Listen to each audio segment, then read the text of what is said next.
Hey, what's up everybody? Hey, this is Paul from Swerveworks. Hey, today I want to talk about the beadlock wheels, specifically on the Ford Raptor, and kind of go through an installation process and show you the 2019 ring here. So I had them on my 2017 wheels. I got the 2019 wheels, and this is the first ring that I've been able to get my hands on, and actually I can't even find pictures of it yet. So not even open yet. I don't even really know what the thing looks like. So let's open this thing up and get to installing them. So let's pop this thing open.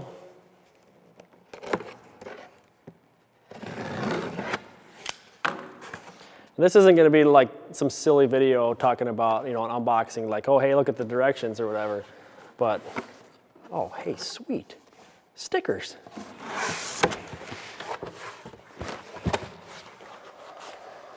Yeah.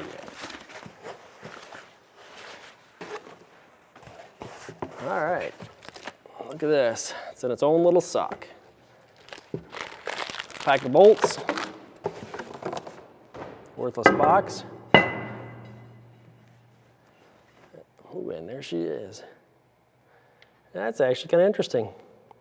The previous version for the 17-18 is more of a machine finish with clear coat on it. These actually look like some Chinese kid put them on a lathe and kind of brushed them and then clear coated them.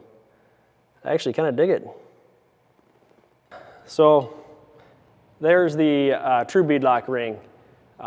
It's got this tapered lock on the back of it. It's a fair bit thicker. And I'm gonna set one of my old ones up here, and we'll pop the beauty ring off of it and kind of show you the difference.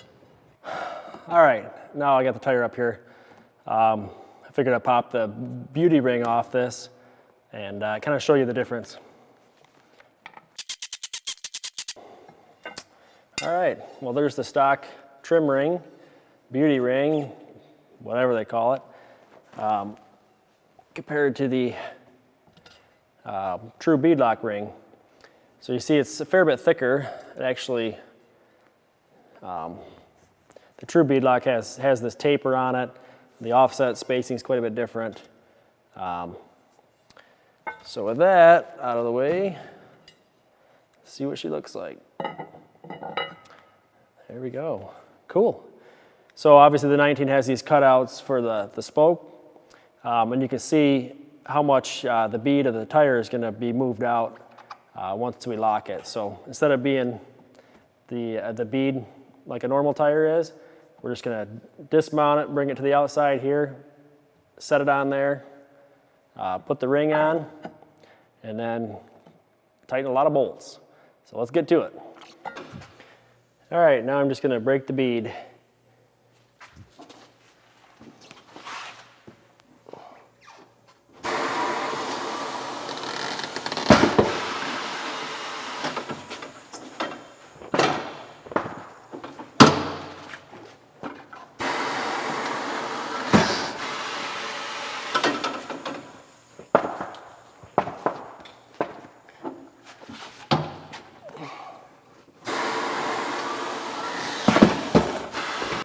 All right, now we just need to flip the bead from the inside of the wheel to the outside, just as if we were totally dismounting the tire.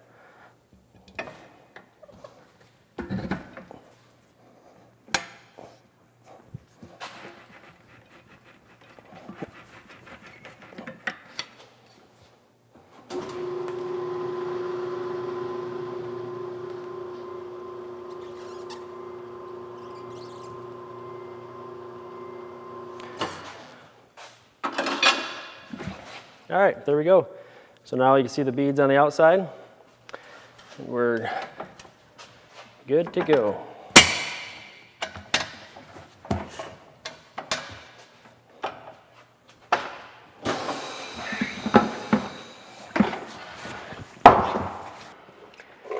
All right, so now that we got the beads flipped to the outside of the wheel, it's time to have some fun. So one trick for this is grab a bucket.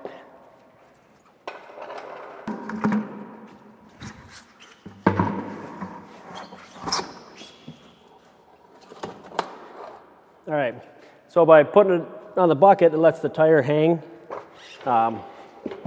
creates a little less pressure here on top. So make sure it's good and clean. These are pretty much new, so shouldn't be a problem there. So got my bolts ready, got some anti-seize. Grab the ring here. On the 17 and 18, you just want to make sure that you line up the valve stem with the notch. These, on the 19s, doesn't look like you can actually screw that up, although I'm sure I could if I wanted to. So these will actually go down dry, but I like to put a little lube on there. Like I was taught in shop class, a lube tool is a happy tool. All right. That'll just kind of help it go down a little more evenly if it doesn't dry out before I get to it.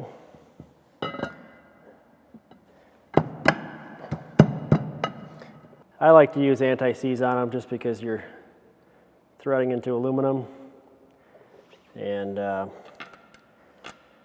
you know, it'll go in all right this time, but it's hard to say what's going to happen next time. So just start little finger tight.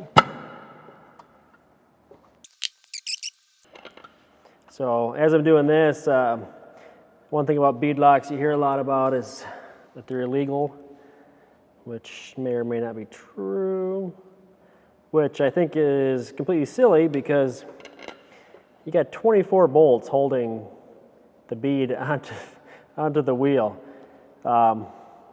Yet you have 6 bolts holding the whole thing onto the truck, and those are totally fine to do by yourself.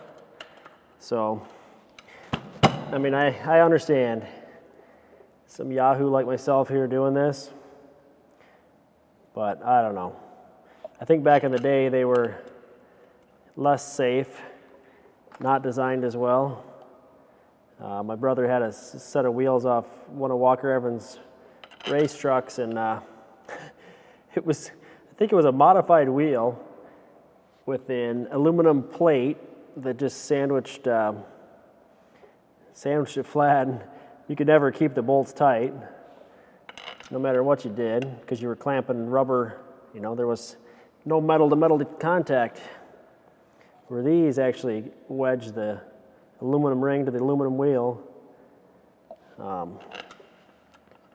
So they seem to work great. I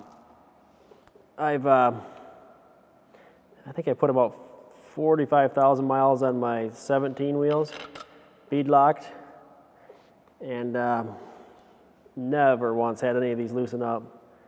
So it's good to check them once in a while, but I've never had an issue at all.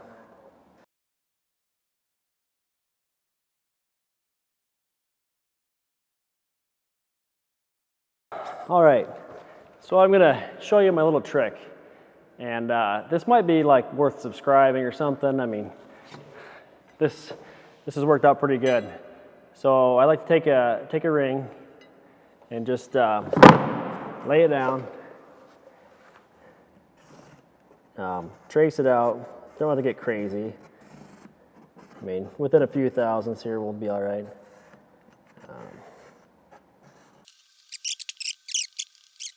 There. So got a little template here. So now I'm going to try not to slash my tire. And like I said, you don't have to get crazy here. So what I like to do here is just leave like one of these notches. Oops, dang near cut it off.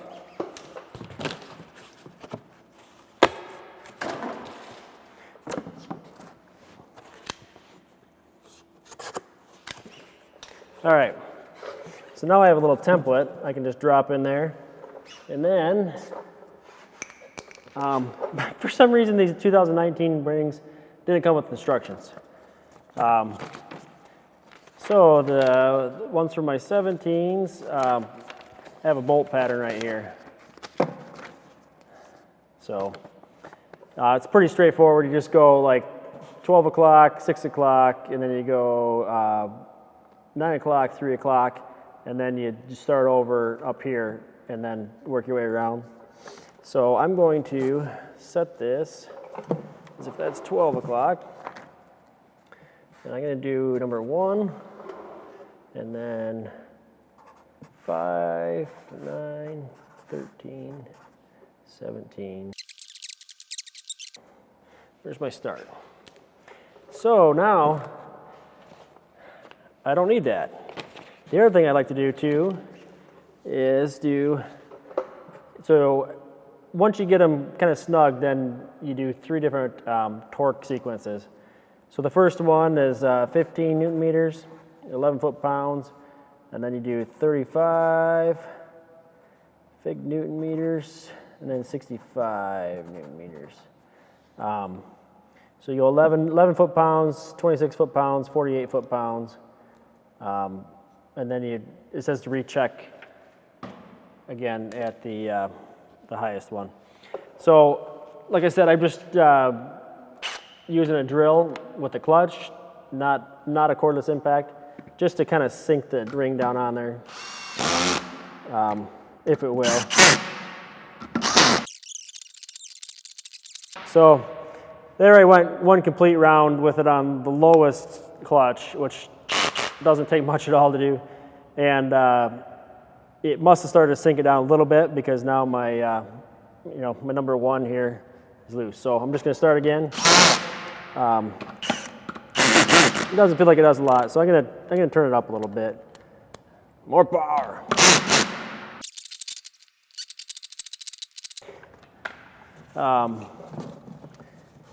Anyway, we're getting pretty close now. I'm going to switch over to the torque wrench at 15 Newton meters, and okay.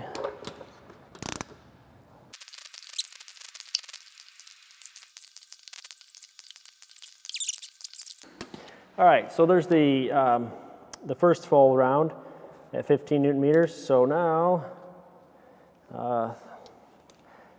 just going up to 35, 34, 35. All right, so now there'll probably be some more slack, yeah, not bad. So round again. All right, so there's second round, 35 Newton meters or whatever, foot-pounds. So the other thing I forgot to mention is that with the anti-seize on there, it makes the bolt a little easier to turn. And so you actually want to back off that, that torque spec. I can't remember, I think they say like 20%. So I'm gonna drop that 65 Newton meters down. I think before I did like 58, it was fine. So 48 foot-pounds, I'd probably drop it down to 40. Of course, don't take my word for it. I'm not held responsible for anybody's tires flying off the truck. I don't know why I'm doing Newton meters. I've never used Newton meters, but for some reason it was just easier. I don't know if it's this torque wrench. So sometimes it's easier to take it back off the bucket now because you're, tries to spin your tire.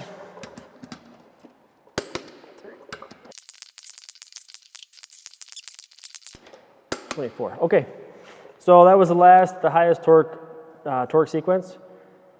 So now, you can just check. Yep.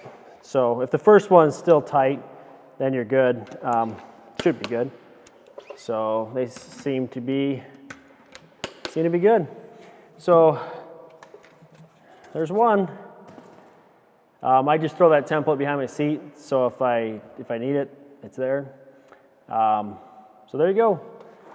She's all locked up. I'll get them on the truck here and take it for a spin. On my last ones, I did rebalance them. I don't know if it's necessary. We'll find out. I'm not going to rebalance these, and I'll give it a shot and see how it feels. But anyway, there you go. I know it's not for everybody. It's kind of a hassle. Tire shops don't want anything to do with this.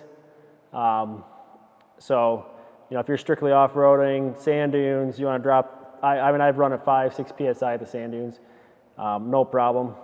Not that you normally need that, but you obviously can't roll the outer bead off the seat like this. So anyway, I'll get him on the truck and maybe get a little video of that, and thanks for watching.